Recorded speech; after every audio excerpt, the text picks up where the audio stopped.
Hi guys, welcome back sa YouTube channel. So ngayon ang pag-uusapan natin is yung microphone na nabili ko sa Shopee. So kung effective ba siya gamitin sa mga rides. Katulad ko na isang cyclista, malaking problema ko yung wind noise pag kapag nag-video, lalo na cellphone lang yung gamit ko. So siguro malamang hindi lang naman din ako yung nakakaranas ito. So, lahat siguro ng mga motovlogger, yun yung problema, yung wellness natin. So, check natin itong napili ko sa Shopee na microphone kung talagang makakatulong siya sa ating audio. Kung magiging okay yung audio natin, kung mawawala yung wind noise. So, hindi muna tayo mag-rides. Gano'n magpupunta sa mga iba tanawin, mga gandang tanawin. Iba muna topic natin ngayon kasi medyo busy ako ngayon. Yes. Medyo busy ako ngayon kaya hindi pa tayo makapunta sa mga gandang lugar. Kaya ito muna. Check muna tayo ng mga gamit natin. So, sa sunod pala may may sunod akong i-review sa inyo yung stabilizer saka yung mouthpiece. So, abangan nyo na lang yung sa susunod kong i-upload na video. Hindi pa ako makagawa ngayon kasi busy pa sa trabaho. So, ito lang yung check natin guys. Nabili ko siya sa Shopee ng 61 pesos nung nag-sale sila. So, ngayon yata nasa 81 or 83. So, mumurahin lang, affordable lang. So, check natin kung okay nga yun. Tapos, paki-comment down below kung okay ba siya gamitin. So, kung may mga tanong din kayo about dito, comment lang kayo. Sasagutin natin yan. Sige, tara. Samahan nyo ko.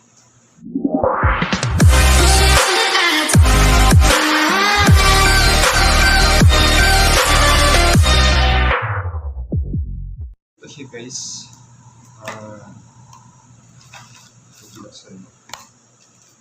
Ito yung gagamitin natin sa pag-rides. So, ayun, tumunog na si Shopee mo. So, mahaba naman siya. Mahaba yung wire niya. So, tingnan natin kung okay siya. Mahaba siya. So, kung masyadong mahaba naman, kung halimbawa ako naka-adjust, no? Pero, pwede nyo namang ibuhol. Ibuhol nyo lang yung para kung sakali may silang. Ayan, so, check na natin. Good morning mga kanes. So ngayon tetestingin natin yung nabili nating microphone sa Shopee. Kung niya yung mababawasan niya yung wind noise ng natin sa audio natin. So check na lang natin.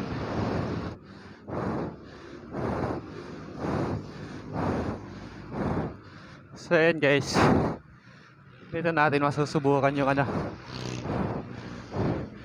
wind noise ng ating microphone. Downhill na to. Dito sa may bandang Cloud9. Puro lusong na to hanggang Marikina. So ayan, check natin mamaya kung wala na nga siyang wind noise.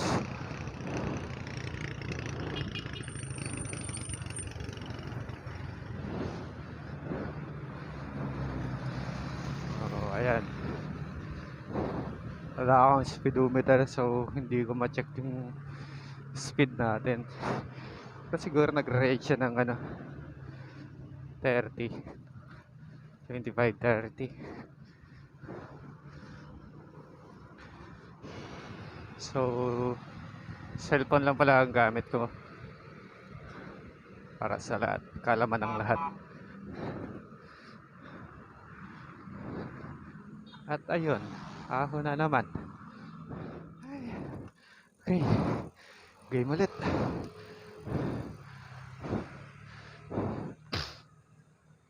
Tuloy-tuloy na lusong nito. So, dito tayo sa may Cloud9.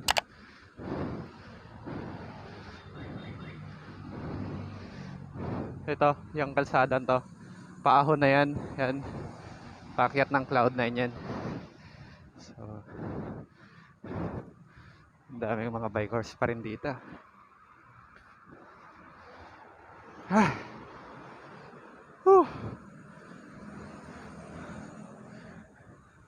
Sarap magbike kapag palusong. Pero ang sarap naman talaga magbike eh.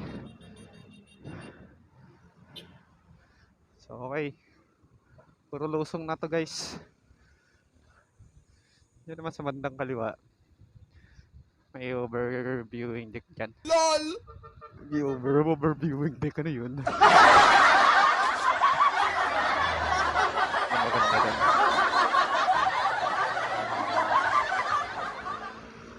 Oo.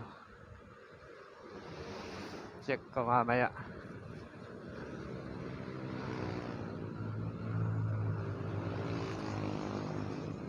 Yung takbo yata natin is 15. 15.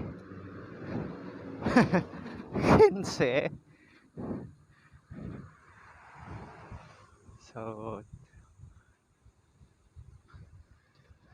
kung sulit ba itong nabili natin, para at least alam nyo rin guys.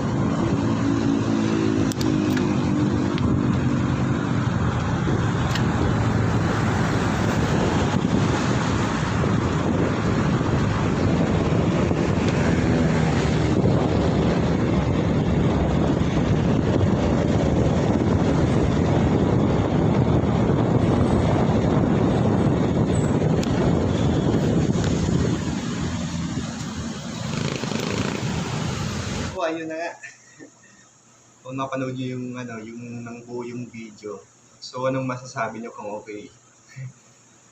Kung titingnan nyo sa mga previous video ko, sa random video, so yun yung problema ko. Kaya kung mapapansin nyo, pinapatungan ko ng kanta ng tugtog yung yung rides ko, lalo na kapag downhill, kasi yun nga yung problema ko. So, anong masasabi niyo about dito? Sa halagang 61 pesos, kung sulit na sulit ba? So, ayun guys, thank you so much. At kung hindi ka pa pala nakasubscribe sa akin, please click the subscribe button and click nyo na rin yung maliit na bell icon dyan para ma-notify kayo sa lahat na i-upload kong video. So, ayun guys, thank you so much. Kita-kits sa susunod na video. Adios.